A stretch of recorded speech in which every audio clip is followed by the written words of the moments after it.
Hola, ¿qué tal? Bienvenidos y gracias por acompañarme como siempre. Esta audición tiene una característica especial. Quiero invitarlos a un momento de reflexión.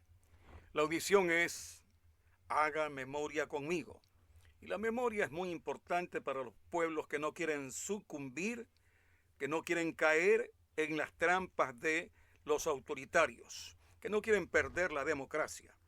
Y por eso me voy a permitir inicialmente dar lectura a los siguientes pensamientos. Un pueblo sin el conocimiento de su historia pasada, origen y cultura, es como un árbol sin raíces. Usted no quiere ser un árbol sin raíces, por supuesto que no. Y el otro pensamiento es el siguiente: entre un gobierno que lo hace mal y un pueblo que lo consiente, hay una cierta complicidad muy pero muy vergonzosa. No quiero ser cómplice. Usted tampoco quiere ser cómplice de tener que mirar indiferente o no mirar o ser indiferentes frente a un mal gobierno. Y luego también quiero usar una frase al comienzo y al final de esta nota: haga memoria conmigo. Y la frase es: ora pro nobis, ruega por nosotros. Al comienzo sí, porque el país necesita que todos, absolutamente todos, pidamos, pidamos al Dios, al único Dios, que nos evite la presencia de estos demagogos, de estos mentirosos, de estos populistas que no tienen ningún tipo de contemplación y lo único que quieren es llevarse los sacos de oro. Ora pro nobis al comienzo y ora pro nobis al final. Una nota especial: perro con hambre. Con ese espíritu de felino voraz que le caracterizaba un día, el expresidente León Febres Cordero lanzó una amenaza contra su amigo de ayer. Miren, contra su amigo de ayer, Gustavo Noboa Bejarano, también expresidente de esta desdichada República de Ecuador. El expresidente sentenció: le perseguiré como un perro con hambre. Esto fue a propósito de una pelea de compadres sobre la deuda externa y a través de los medios privados, especialmente de Guayaquil. Viene la siguiente nota. Esta es muy importante, muy interesante. Ustedes conocen que hay una marea enorme, gigantesca, de plataformas, de vídeos que se graban, de gente en los medios de comunicación tradicionales, y muchos de estos están solamente interesados, periodistas, interesados en la pauta publicitaria. Entonces yo he visto que algunos se marcharon, algunos ya no están, y encargaron la posta a otros. O sea, se van a encargar otros de tomar la posta. Es decir, van a asumir esas plataformas que dejaron aquellos que se fueron. Posiblemente se fueron porque ya lograron acumular todo el dinero que querían y ahora le entregan la posta a otros. Este tipo de accionar, este tipo de periodismo realmente es muy detestable. Es un periodismo que le hace daño al país y yo creo que realmente habría que pedir en oración, ir a la casa de Dios y pedir un castigo divino para aquellos que se disfrazaban, para aquellos que querían asumir que eran gente barrio bajera, gente de la calle, y hablaban en un tono totalmente despreciable, con frases totalmente indecorosas.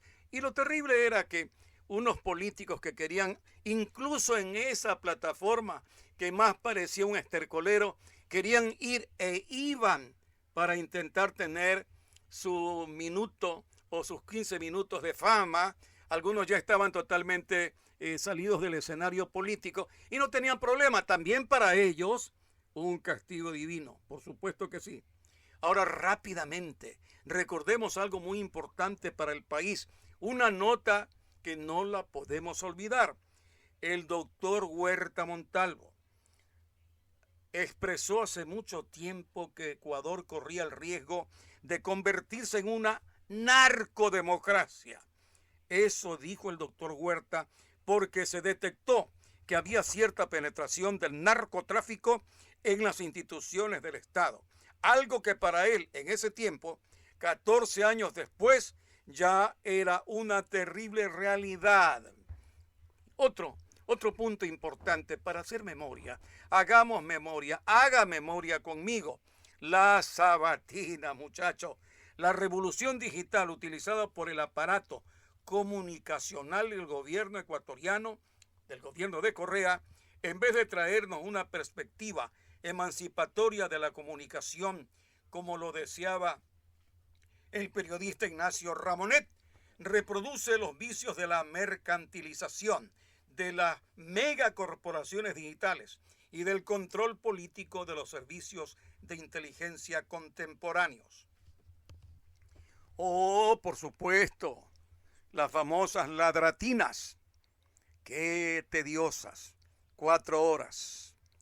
Ahí montado en una tarima, el tipo ladraba, gritaba, difamaba, insultaba, bailaba, mal, y cantaba, y también cantaba. El hombre de las sabatinas, muchas de estas cosas, todas estas copiadas, por supuesto, del pajarito de Venezuela. Este señor ni siquiera para los pecados era original. Esos pecados ya eran parte del trabajo, entre comillas, del pajarito de Venezuela. Y lo más vergonzoso, concurrían a aplaudirlo los esbirros, los palmeros, que estaban allí porque querían sacar provecho también. Esto es absolutamente imposible de olvidar. Vamos a otro punto. Haga memoria conmigo. A propósito de los violadores de la Constitución, hombre, esto tiene tanta semejanza con la nota del diario que encontré. Una mujer de 72 años, francesa, es madre y abuela. Desde hace 10 años fue drogada por su esposo, con quien estuvo casada por 50 años. Fue violada por más de 71 hombres normales entre 26 y 68 años, quienes, invitados por su esposo, acudían a su casa a abusar sexualmente de ella. Una de las violaciones duró 6 horas. ¿Acaso no es violar? ¿Acaso no es abusar? Estar o buscar el poder para ofender, para humillar, para asaltar, para robar, para hacer las maletas con todo el dinero de las arcas públicas y luego escapar. Eso es violar también. Hay gente que se queda callada a pesar de estas violaciones. Es imposible. Y ahora vamos con otra nota. El tiempo se nos va. Quiero tratar de hacer esta suerte de experiencia con ustedes y pasar rápido la nota. El saco de oro. Escuchen esto del saco de oro. El expresidente peruano Alan García llamaba perros del hortelano a los indígenas amazónicos o andinos que no dejan explotar las riquezas de petróleo, gas, minerales. Ni comían ni dejaban comer, decía don Alan García. Y ahora el presidente Rafael Correa de Ecuador dijo y repetía a los indígenas que eran mendigos sentados en un saco de oro. Mi pregunta es, ¿siguen sentados? Pues yo no creo que en saco de oro. Y la pregunta también es adicional. ¿Quién se llevó los sacos de oro? Hay que tratar de recordar. Otro punto interesante. Haga memoria conmigo. El asesinato de Fernando Villavicencio fue un acto de violencia contra la libertad de expresión y la democracia. Bueno, Don Villa puso a la luz, puso los focos, los reflectores, produjo un asombroso número de investigaciones. Se dice que hasta 260, que sacaron a la luz fraudes multimillonarios y contribuyeron a la condena de altos funcionarios, incluido el expresidente Rafael Correa. Ahora vamos a conocer al rey, dije el rey del Twitter, el rey de las sabatinas, de las larratinas.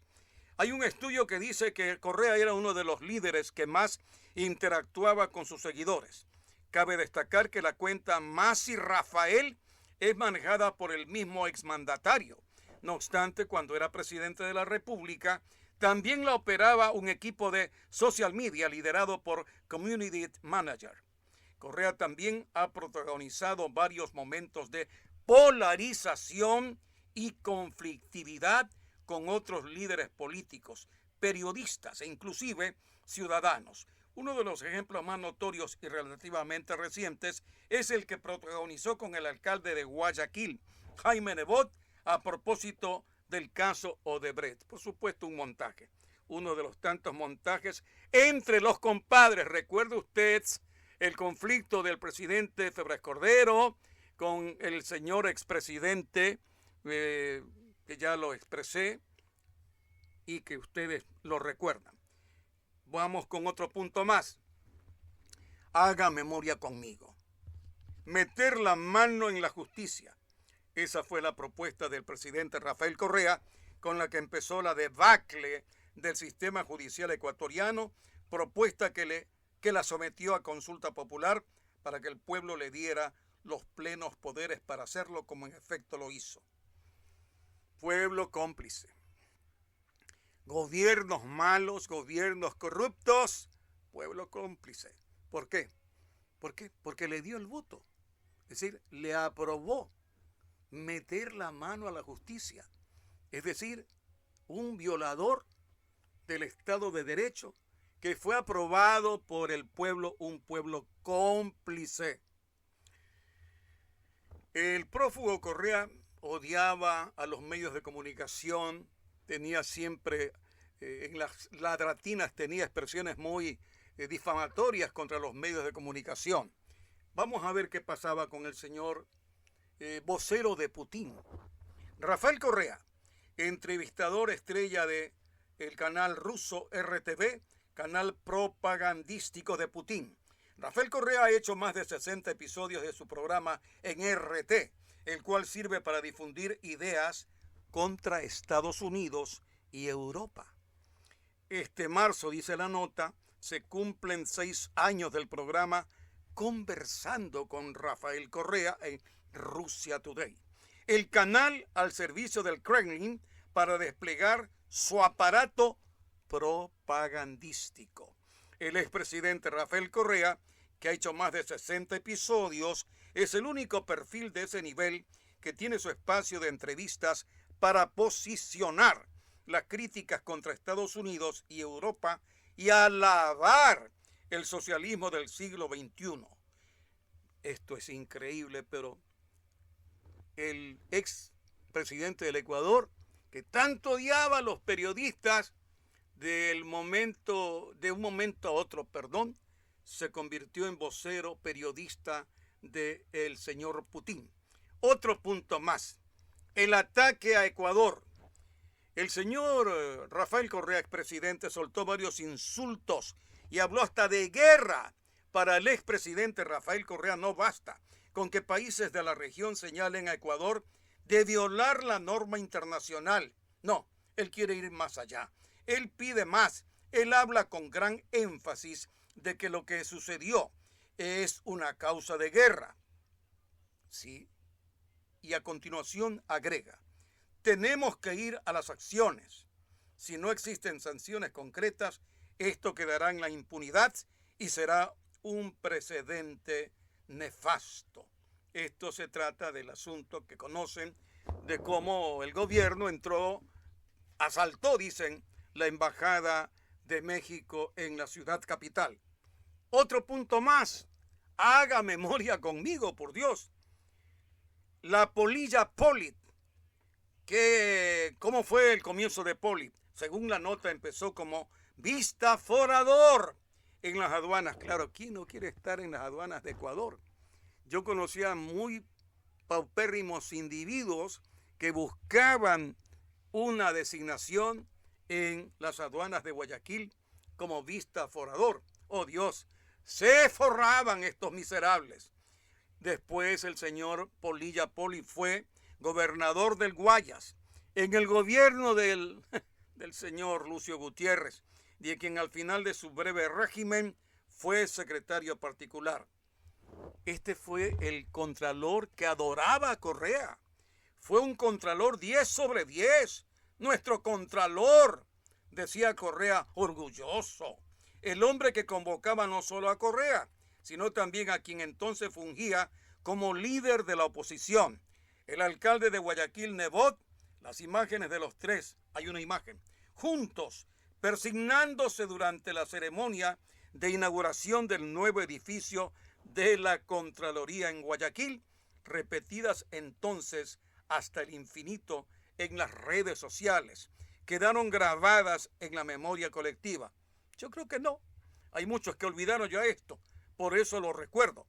Carlos Polilla Polit era capaz de reunir a Correa y Nebot, entonces los líderes más poderosos del país, y hasta los hacía rezar juntos. Hombre, Carlos Polilla Polit, condenado a 10 años de prisión por lavado de dinero. Ustedes ya saben eso, no tengo que repetirlo. Otro punto más, haga memoria conmigo. Estados Unidos suspendió la visa al expresidente de Ecuador, Rafael Correa, condenado a 8 años de prisión por corrupción. De acuerdo con la administración de Biden, el exmandatario y su ex vicepresidente Jorge Glass abusaron de sus cargos públicos al aceptar sobornos a cambio de otorgar contratos gubernamentales favorables. El ex jefe de Estado tiene una condena a 8 años y vive en Bélgica. Y su antiguo compañero de fórmula está detenido desde abril, cuando fue capturado en la Embajada de México en Quito. Óigame, estos políticos son más dañinos, más intensos, más destructivos que el propio huracán Milton, o en el caso del correísmo, son mucho más complicados que el COVID-19. Realmente no hay vacuna, parece, contra este mal, contra este virus del correísmo. Y continuemos. Ahora continuemos. El cartón Noboa. Noboa, de 35 años, fue posesionado este jueves, dice la nota 23 de noviembre del 2023, como presidente constitucional del Ecuador. Y miren lo que decía el cartón, escuchen. No, miren, escuchen. No soy un antinada, soy un pro Ecuador, insistió Noboa para demarcarse de la hegemonía bipolar correísmo, anticorreísmo que ha marcado la vida política de Ecuador en los últimos 15 años. En esa misma línea hizo un llamado a las fuerzas políticas a unirse para sacar al país de la pobreza y la miseria. Insisto, hay pueblos que quieren ser cómplices y se callan, enmudecen. Es imposible suponer que hay un gobierno malo. También hay un pueblo indiferente. También hay un pueblo culpable. Y ahora vamos con la parte final. El apagón de la memoria de los habitantes del Ecuador.